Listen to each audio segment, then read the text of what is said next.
Coogs House. All right, so I'm looking at the Houston football roster right now.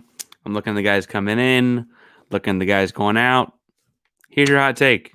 Houston Cougars, wide receiver you. You heard it here first. Let's break it down. You are Locked On Cougs, your daily podcast on the Houston Cougars, part of the Locked On Podcast Network, your team every day.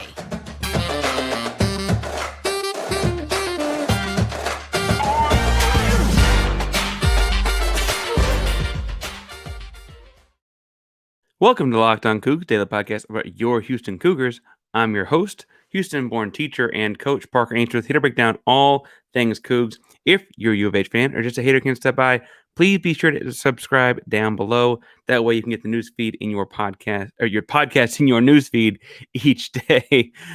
Welcome back to the show. Thank you for making us your first listen today. If you're finding us on YouTube, make sure you subscribe and comment as we approach 400. I guess we're almost to 400 now. As we approach 500, and we're going to get another giveaway with our buddies at Sparkle this time behind us. We're going to be giving some stuff away with them at 500 subscribers. To be entered to win, you need to A, make sure we get there, so you hit subscribe so we can get there. And B, you need to make sure you need to make sure that you comment so we know who to get the stuff away to. If you can't think of something to say, please tell us whether you like Cheez-Its or Goldfish. Now, today's episode, I was going to break down some stuff with Houston recruiting. And then it struck me, Houston is becoming wide receiver U. I think they're the best wide receiver room looking into next season in the Big 12. And I think that's impressive to say as you move from the American into the Big 12 to say we're coming in with the best wideout rooms. We're going to break that down in the first segment. The second segment, we're going to look at a weaker side of the ball and look at how Houston is filling up their DBs. And in the third segment, we're going to kind of preview what may come in more football offseason episodes and look at some other A, transfers in, and B, guys that are competing for position, to say the least. But as I was looking to start this episode in this first segment, I was looking at on Tuesday, Houston had a bunch of kids from both the transfer portal and all over the country commit and say they're coming to University of Houston, which felt kind of coordinated almost. It was a cool thing. I mean, it was just like, boom, 5 minutes later, boom, 5 minutes later, just over and over and over again, a bunch of guys coming to Houston. And very quickly, I was like, oh, these are all a bunch of like 5'10" to 6'3", long arms, fast, good vertical, good explosive speed. And I was like, oh, these are all wide receiver types. And I think what's impressive is as I look at our wide receiver room, I really see top to bottom as good of room as anyone in the conference. And that's especially good considering Houston graduated or is losing to the NFL draft, I should say. Tank Dell, projected third-round pick. He was the number one player in the country in receiving yards and touchdowns, and number 2 in overall receptions. You'll also see Keyshawn Carter go to the NFL draft. I'm seeing some late-round projections for him as well.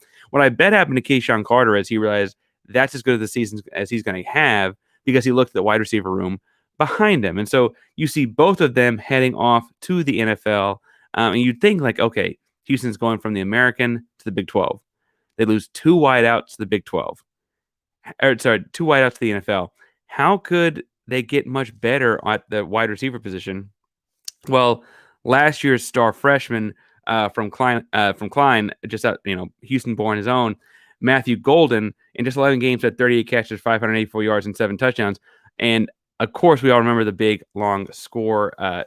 Anyway, he's a big, like, deep threat kind of guy in last year's offense. What I'm interested to see in this year's offense is with Tank Dell gone, what kind of role Holgorsen and folks start putting him in as early as spring ball, frankly. But Matthew Golden will be an NFL football player. He's an NFL caliber wide receiver for sure.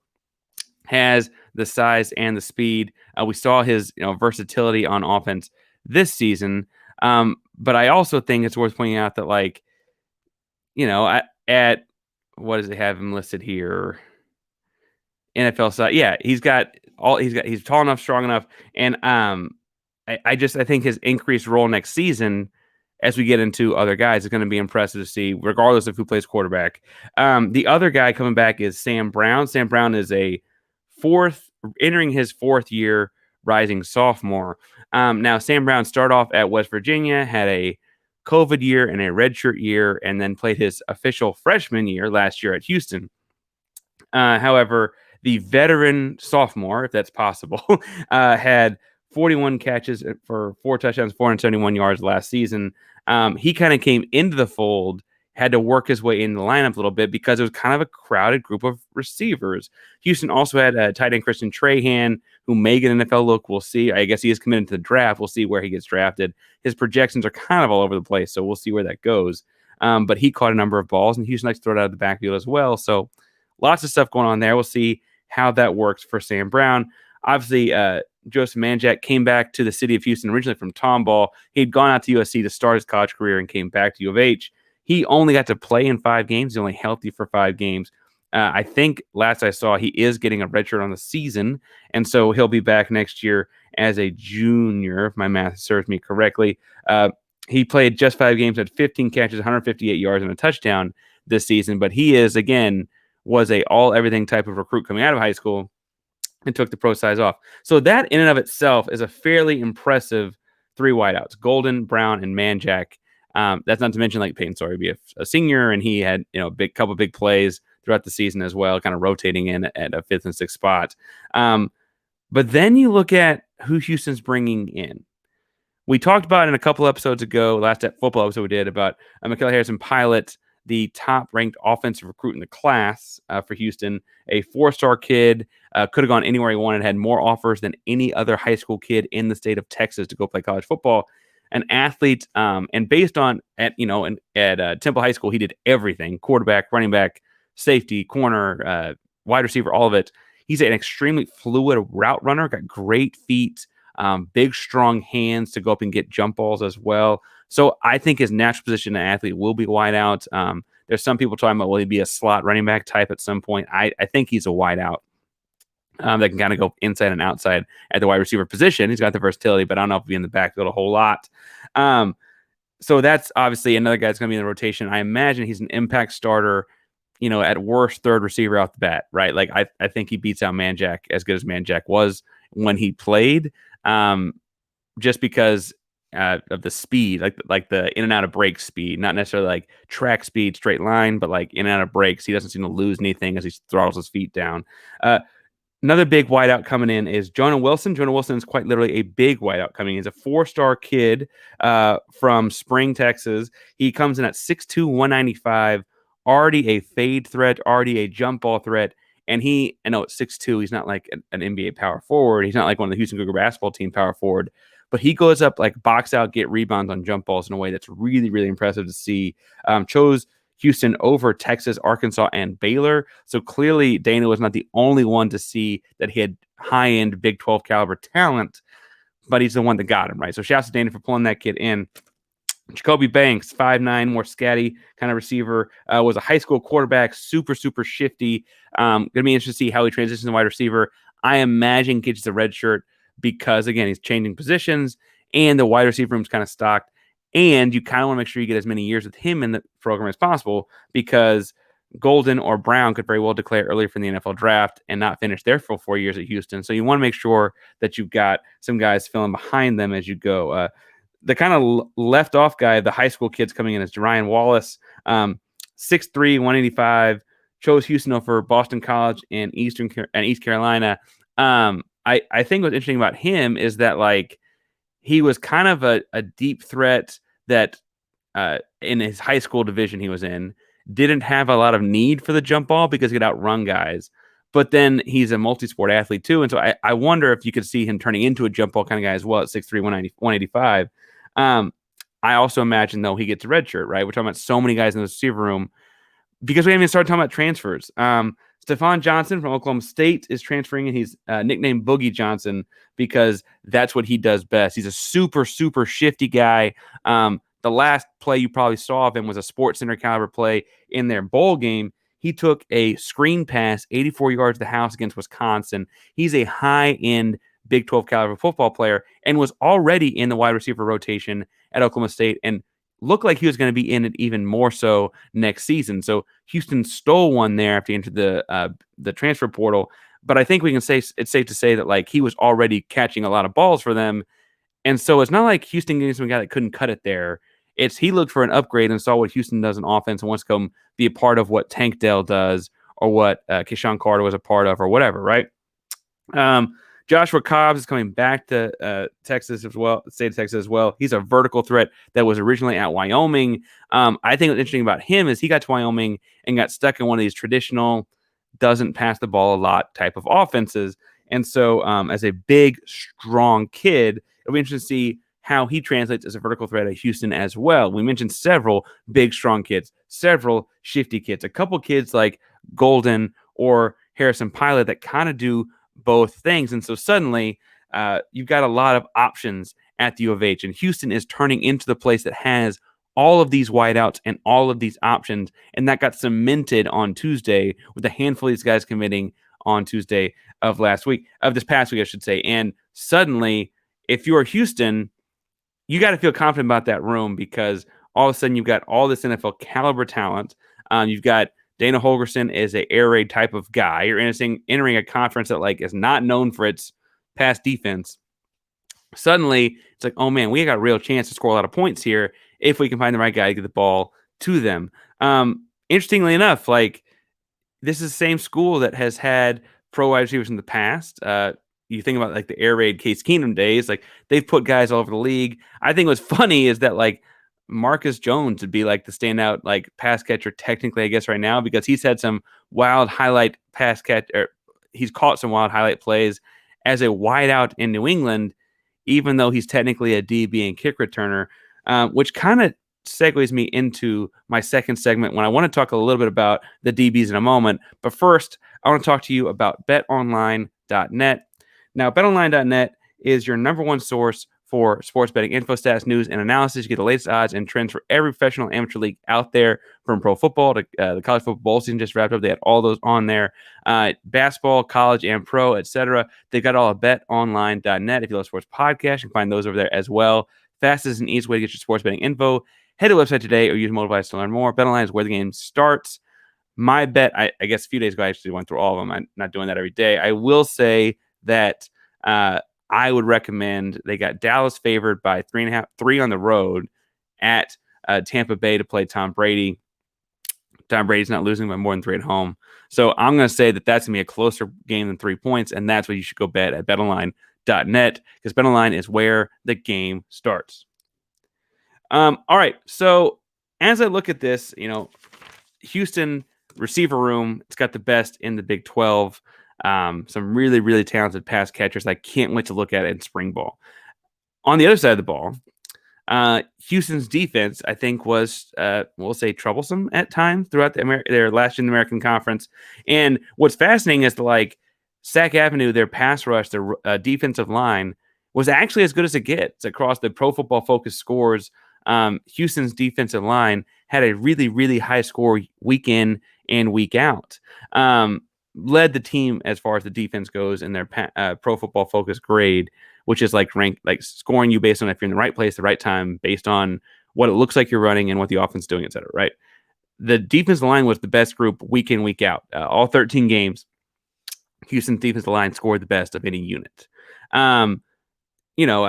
Their tackling, I guess, as a unit, as a defense, was kind of the lowest score, but their next lowest score, or the next lowest unit, because tackling is all 3 levels of the defense, was their coverage in 9 of the 13 games. That means in 9 of their 13 football games, the defensive backs were had like the least percentage of plays where they were in the right place at the right time. Now, admittedly, in pass happy offenses in modern football, I think they get exploited differently. Sometimes you go in like a nickel or dime package, you have less linebackers in the field, so it like might throw off your scores there a little bit. But as a whole, that's not great, especially when as I mentioned, you're heading into the Big 12, which is a lot of pass happy offenses, and suddenly you got to replace some DBs. Admittedly, we mentioned Marcus Jones at the end of the first segment. They lost he and Demarion Williams to the NFL after the 2021 12-2 season, and didn't really replace them, right? And that really proved to be a problem in the 2022 season, especially when you're playing a bunch of one-score games, right? Giving up 1 or 2 cheap ones over the top when you play that many one-score games can really be a problem. And so, I think Dana would tell you, or Coach Doug Belk for sure, the defense coordinator would tell you that like part of the plan is just to mature and grow the guys they've got, right? They believe in the guys they've got, and they want to see them grow up. However, Needless to say, in some of the signings that they've made, both one big one in the transfer portal and a handful of kids at a high school, they clearly think that there's some talent upgrades to be had. The biggest name of the bunch is Adari Halsey. He is a safety transfer coming in from New Mexico. And honestly, he's the kind of safety that will probably also play some nickel corner.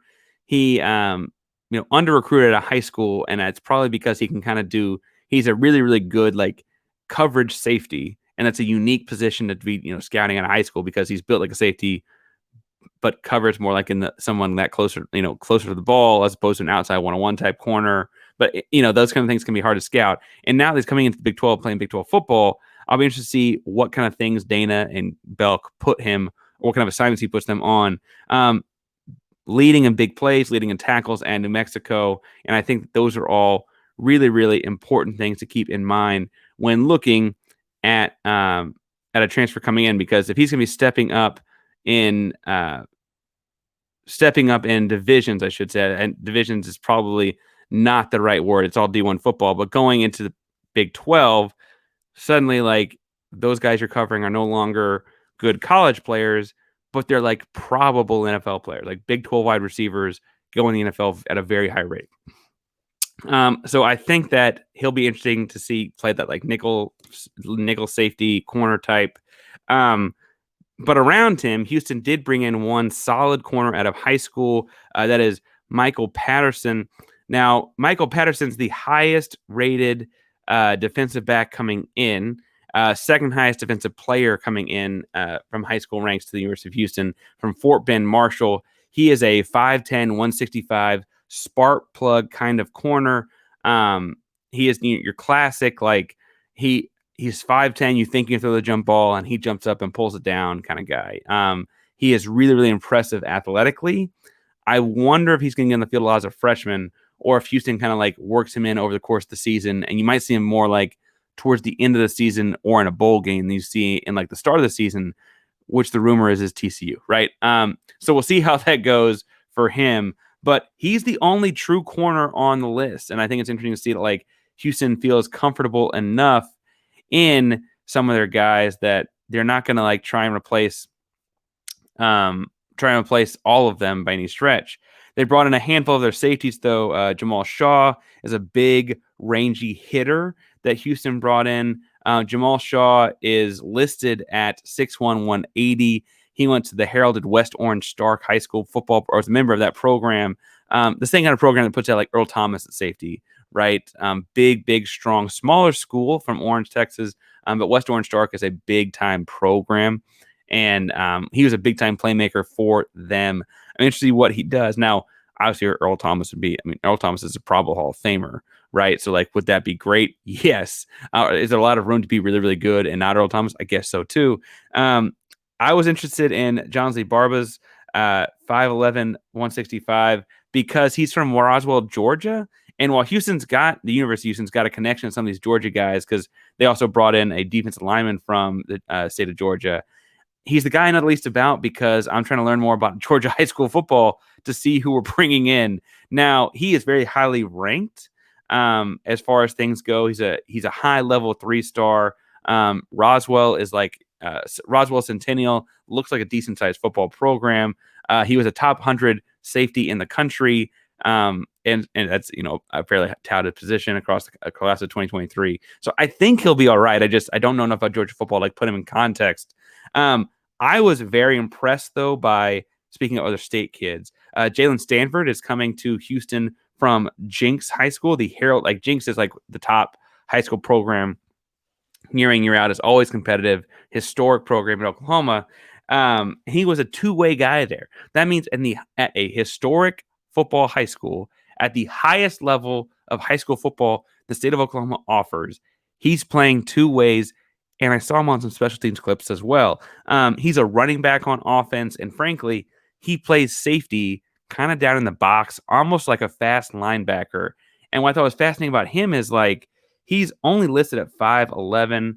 And I guess some places have him at 175. Some places have him at 185. So let's just say 180 split the difference. He will knock your teeth out. He is a real hitter. as that kind of box safety kind of guy.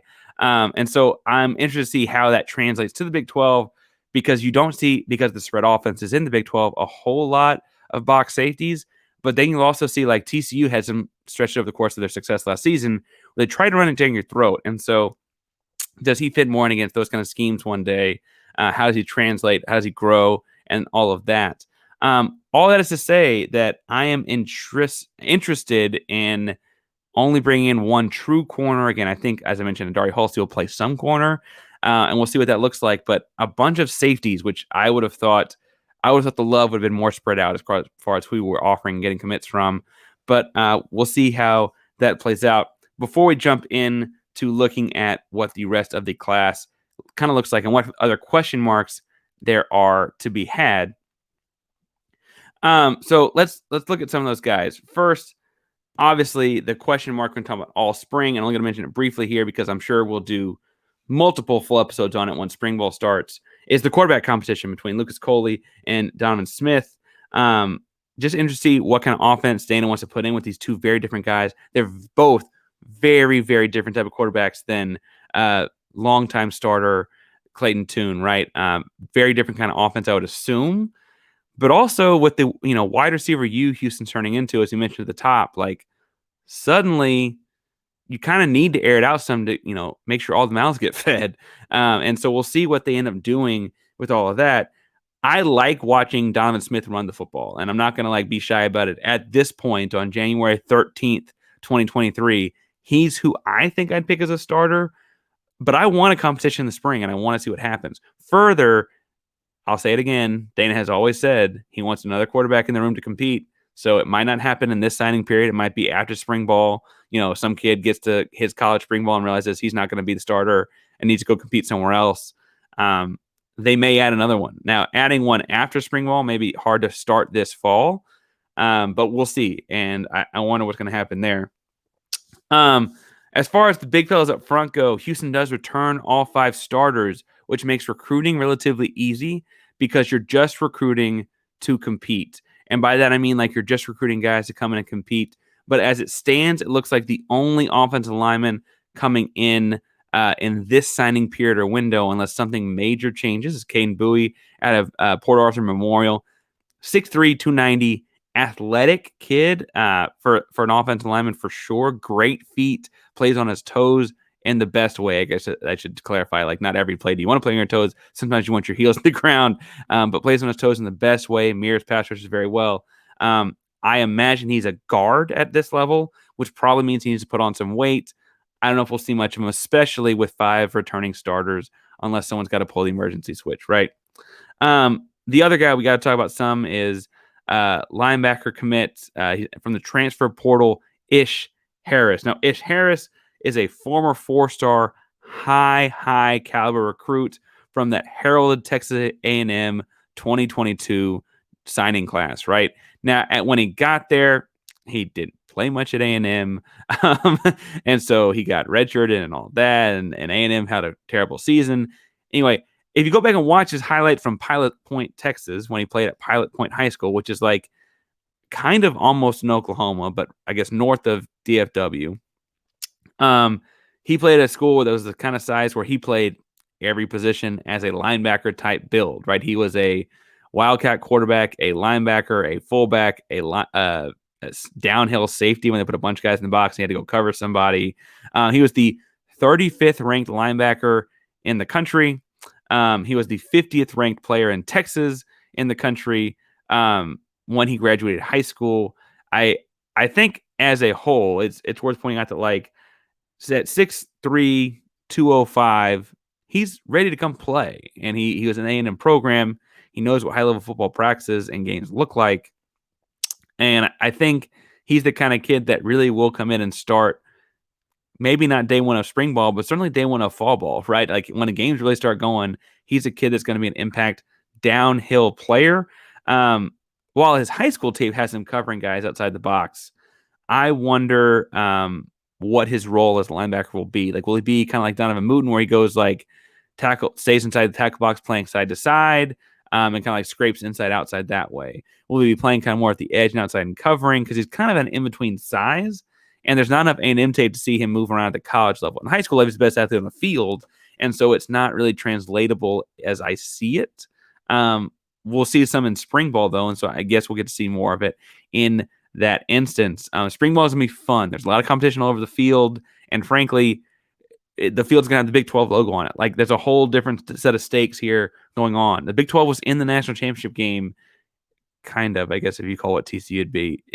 Do you call that being in the national championship game? Anyway, Big 12 was representing the national championship game, and we're representing ourselves in the Big 12 next season.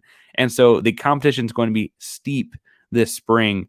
A lot of spots up for grabs. And again, the best wide receiver room in the conference. So we get to watch all of that this spring and more. We'll be talking about it all spring long at Locked On Cougs. We just got a few days here for between basketball games, so I figure we might as well get some football talk in as well, because we had such an exciting week in signing all these guys.